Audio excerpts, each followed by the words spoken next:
भी एंडी की नजर नीचे कुछ छोटे होल्स पर जाती है, पर जब एंडी उन छोटे होल्स का पीछा करता है तो वह एक बड़े गड्ढे के पास पहुंच जाता है जिसमें मकड़ी की तरह जाले भी थे।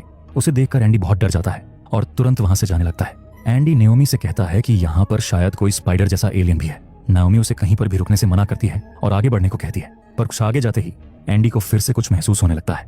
अब तो उसे कुछ अजीबोगरीब आवाज भी सुनाई दे रही थी। एंडी को वहां हर जगह जाली दिखाई दे रही थी, जिससे एंडी और भी डर जाता है। तभी उसके आगे से कोई चीज भागती हुई जाती है, जिसे देखते ही एंडी अपनी लाइट्स ऑफ करके छुप जाता है। तभी नोमी चौंकते हुए कहती है कि मैं अपने स्कैनर में देख पा रही हूँ कि कुछ टीम के लोग तुम्हारी ओर बढ़ रहे हैं। नाओमी उन लोगों में लगे ट्रैकर के जरिए उन्हें देख पा रही थी। नाओमी कहती है कि वो लोग तुम्हारे ठीक सामने हैं, पर वो कोई भी रिस्पॉन्स नहीं दे रहे हैं। लेकिन एंडी उन्हें देख नहीं पा रहा था, इसलिए वो लियोनार्ड को उन ट्रैकर्स से लिंक होने के लिए कहता है। लिंक होते ही एंडी देखता है कि वो ट्रैकर्स उसके 100 मीटर के अंदर थे।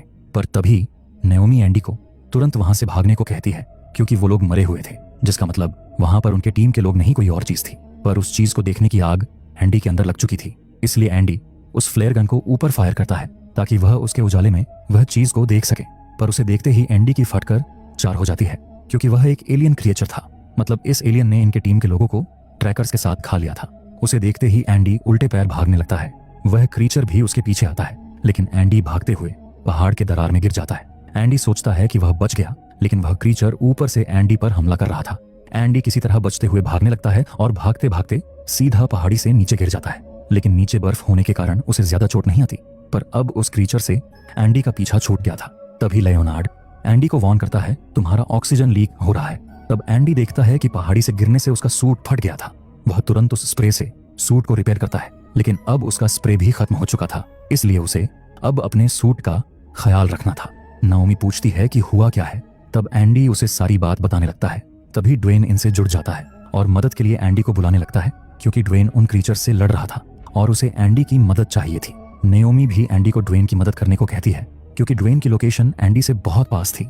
लेकिन एंडी जाने से साफ मना कर देता है, क्योंकि एंडी उस क्रीचर से बहुत डरा हुआ था। पर नाओमी उसे बताती है कि ड्वेन तुम्हें ऑक्सीजन दे सकता है, उसके पास अब भी बहुत ऑक्सीजन बचा है। इसीलिए आखिरकार एंडी मान जाता है। लेकिन पहाड़ी से गिरने से एंडी का जीपीएस खराब हो चुका था, जिस वजह से नाओमी एंडी को गाइड करती है कि उसे कहां जाना है। फिर एंडी भागते हुए ड्वेन के लोकेशन पर पहुंच जाता है, लेकिन उसे ड्वेन कहीं भी नहीं दिखता। तभी ड्वेन फ्लेयर गन फायर करके एंडी को अपने पास बुलाता है। एंडी ड्वेन को देखते ही भागकर उसके पास जाने लगता है, लेकिन तभी अचानक वह क्रीचर ड्वेन पर हमला कर देता है। उसे देखते ही एंडी तुरंत एक पॉड के पीछे छुप जाता है और उसके सामने ही वह क्रीचर ड्वेन को चीर फाड़ देता है।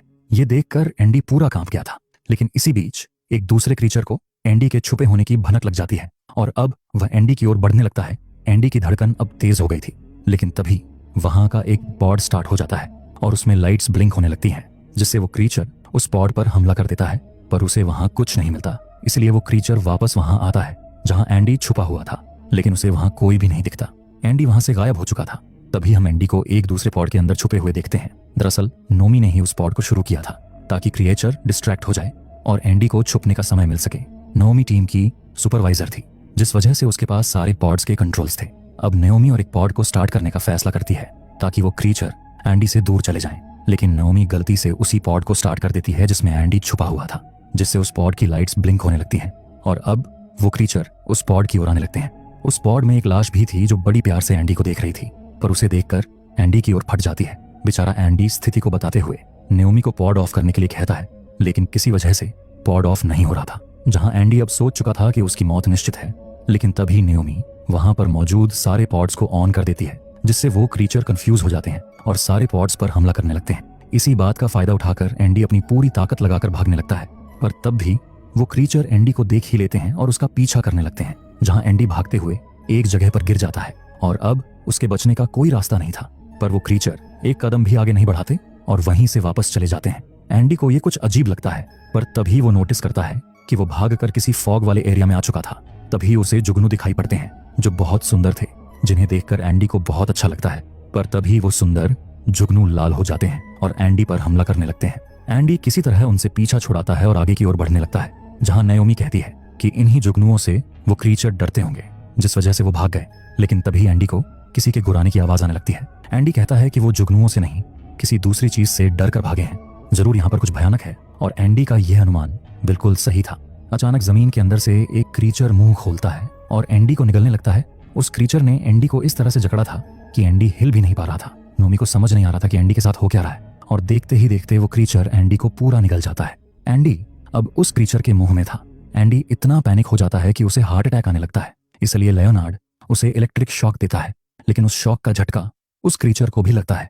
वो शॉक इतना पावरफुल था कि वो क्रीचर एंडी को अपने मुंह से उगल देता है। एंडी को यकीन नहीं होता कि वो मौत को छूकर वापस आ गया। एंडी उस क्रीचर से बचने के लिए एक केव में घुस जाता है, लेकिन वो केव उन्हीं जुगनुओं की थी जो एंडी को देखते ही लाल हो जाती हैं और उस पर अटैक करने लगती हैं। उनसे बचकर एंडी किसी तरह रेंगते हुए केव की दूसरी साइड से निकल जाता है और उस फॉग वाली जगह से छुटकारा पाता है। तभी लियोनार्ड उसे बताता है कि तुम्हारे पास सिर्फ 3% ऑक्सीजन बची हुई है। इतनी कम ऑक्सीजन में तुम नाओमी तक नहीं पहुंच पाओगे। शिप तुम्हारे लोकेशन से पास है, तुम्हें शिप की तरफ जाना चाहिए। नाओमी भी एंडी को शिप पर जाने के लिए कहती है, लेकिन एंडी पहले नाओमी को बचाने का फैसला करता है, क्योंकि वो क्रीचर स्पॉट्स पर अटैक कर रहे थे जिससे नाओमी की जान को खतरा था। इसलिए एंडी भागते हुए नाओमी की तरफ जाने लगता है, जहां अब उसकी सारी ऑक्सीजन खत्म हो चुकी थी। पर वो खुद को संभालते हुए आगे बढ़ता है और आखिरकार नाओमी तक पहुंच जाता है। पर अब एंडी को सांस लेने में बहुत दिक्कत आ रही थी, लेकिन नाओमी जल्दी से पॉड का दरवाजा खोलकर उसे नया ऑक्सीजन टैंक देती है और तब जाकर कहीं एंडी को राहत मिलती है। जिसके बाद एंडी नाओमी का फंसा हुआ पैर निकालने लगता है, पर उसका पैर इस कदर फंसा हुआ था कि जो हिलने का नाम ही नहीं लेता। कई कोशिशों के बाद भी एंडी जब पैर नहीं निकाल पाता, तब वो नाओमी की इमरजेंसी किट चेक करता है, तो उसमें सारे टूल्स थे जो उसके किट में नहीं दिए गए थे। एंडी उसमें से एक टूल लेता है और उसकी मदद से नाओमी के फंसे पैर को निकाल देता है। फिर यह दोनों पॉड से बाहर निकलते हैं, जहां एंडी पॉड से फ्लेयर गन और जरूरत की चीजें अपने साथ ले लेता है। लेकिन नाओमी का पैर घंटों तक फंसे होने के कारण उसके पैर में दर्द हो रहा था, जिससे उसे चलने में तकलीफ हो रही थी। इसलिए एंडी उसके पैर पर एक रॉड बांध देता है ताकि उसके पैर को सपोर्ट मिले। नाओमी जान बचाने के लिए एंडी का शुक्रिया अदा करती है। तभी इन दोनों की नजर उन क्रीचर्स पर जाती है जिन्होंने इन दोनों को चारों तरफ से घेर लिया था। इसलिए ये दोनों तेजी से शिप की ओर भागने लगते हैं। वो क्रीचर भी हाथ धोकर इनके पीछे पड़ जाते हैं, पर नाओमी पैर के दर्द से ज्यादा भाग नहीं पा रही थी।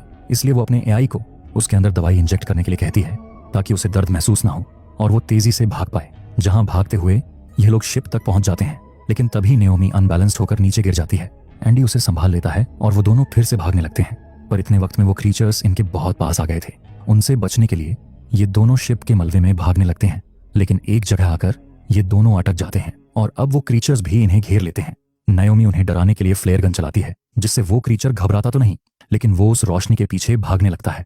इसे देख नाओमी को एक आइडिया आता है। वो बाकी क्रीचर्स को भी इसी तरह डिस्ट्रैक्ट करती है और मौका देखकर भागते हुए शिप के अंदर आ जाते हैं। लेकिन तब तक उन क्रीचर्स को पता चल जाता है कि उनका बुरी तरह काटा गया है, इसलिए सारे क्रीचर्स अब फिर से इनकी ओर बढ़ने लगते हैं। वही ये लोग शिप के अंदर तो आ गए थे, लेकिन नाओमी को शिप का गेट बंद करने में काफी वक्त लग रहा था। इसलिए एंडी को अब टेंशन आ जाता है और देखते ही देखते उन क्रीचर्स का ग्रुप इन पर हमला कर देता है। लेकिन नाओमी वक्त पर गेट बंद कर देती है, जहां उस गेट के बीच आकर एक क्रीचर मारा जाता है। उसकी मौत से एंडी ऐसा रिएक्ट करता है कि मानो उसे सुकून मिल गया हो। जिसके बाद ये दोनों शिप के अंदर जाने लगते हैं, जहां क्रैश होने के कारण शिप बहुत डैमेज हो गया था। ये लोग देखते हैं कि शिप की लाइट्स चालू थी, जिसका मतलब बैकअप जनरेटर काम कर रहा था। ये लोग जाकर कार्गो होल्ड को चेक करते हैं, जिसमें ऑक्सीजन का स्टॉक इतना था कि वो 10 साल तक यहाँ रह सकते थे और शिप का एटमॉस्फेयर भी स्टेबल था। मतलब ये लोग बिना हेलमेट के भी यहाँ सांस ले सकते थे, जिसे देख ये लोग बहुत खुश होते हैं। लेकिन तभी इन्हें नीचे खून के निशान दिखते हैं। ऐसा लग रहा था कि कोई लाश घसीट कर वहां से ले गया हो। ये लोग हिम्मत करते हुए उस निशान के पीछे जाते हैं। वहां जाकर इन्हें इंसानी टुकड़े और जाली दिखती है। ये लोग समझ जाते हैं कि कुछ गड़बड़ है और तभी वहां एक क्रीचर आ जाता है, जिसे देखते ही ये लोग अपनी लाइट्स ऑफ करते हुए छुप जाते हैं। वो क्रीचर वहां आकर इंसानी हड्डी और हेलमेट को अपने पेट से बाहर निकालता है, लेकिन उसमें एक हेलमेट ड्वेन का था, जिसे देख ये दोनों कांप उठते हैं। जिसके बाद वो क्रीचर वहां से चला जाता है। यह सही मौका समझकर ये लोग वहां से निकलने लगते हैं, पर तभी वहां और एक क्रीचर आ टपकता है, पर वो क्रीचर इन्हें नहीं देखता, इसलिए ये दोनों उल्टे पैर निकलने लगते हैं। पर एंडी की गलती से वहां आवाज हो जाती है और वो क्रीचर इन्हें देख लेता है। पर एंडी नाओमी को लेकर पीछे एक एयरलॉक में घुस जाता है और गेट को लॉक कर देता है, लेकिन वो क्रीचर गेट को ही तोड़ने लगता है। इसलिए एंडी एयरलॉक के दूसरी तरफ कार्गो बे वाले गेट को खोलने की कोशिश करता है, लेकिन नाओमी कहती है कि उल्टा हम यहाँ फंस चुके हैं, ये गेट हम अंदर से खोल नहीं सकते। इस गेट को खोलने का बटन बाहर है। मतलब जहां वो क्रीचर था, उस क्रीचर ने अब इनका गेट लगभग तोड़ ही दिया था। अब ये लोग चाहकर भी कुछ नहीं कर सकते थे। ये दोनों हार मानकर मौत का इंतजार करते हुए बैठ जाते हैं। तब एंडी अपनी फैमिली को याद करने लगता है। एंडी बताता है कि उसकी फैमिली कार एक्सीडेंट में मारी गई थी, जिसका जिम्मेदार एंडी खुद को मानता था, क्योंकि तब वो खुद गाड़ी चला रहा था। पर नाओमी उसे कहती है कि तुम खुद को दोषी समझना बंद करो। आज अगर मैं जिंदा हूं तो सिर्फ तुम्हारी वजह से। तुम एक बहुत अच्छे इंसान हो। फिर ये दोनों इमोशनल होकर गले लगाते हैं और एक दूसरे को अलविदा करते हैं। वो क्रीचर उस गेट को तोड़ने ही वाला था, लेकिन तभी नेओमी को एंडी के सूट पर चिपका हुआ जुगनुओं का ग्रुप दिखता है जो केव से निकलने के वक्त उसके पीछे फंस गया होगा। उसी वक्त वो क्रीचर उस गेट को तोड़कर अंदर आ जाता है, पर तभी नेओमी उस जुगनुओं को उस क्रीचर के ऊपर फेंक देती है, जिससे वो जुगनू उस पर हमला करने लगते हैं।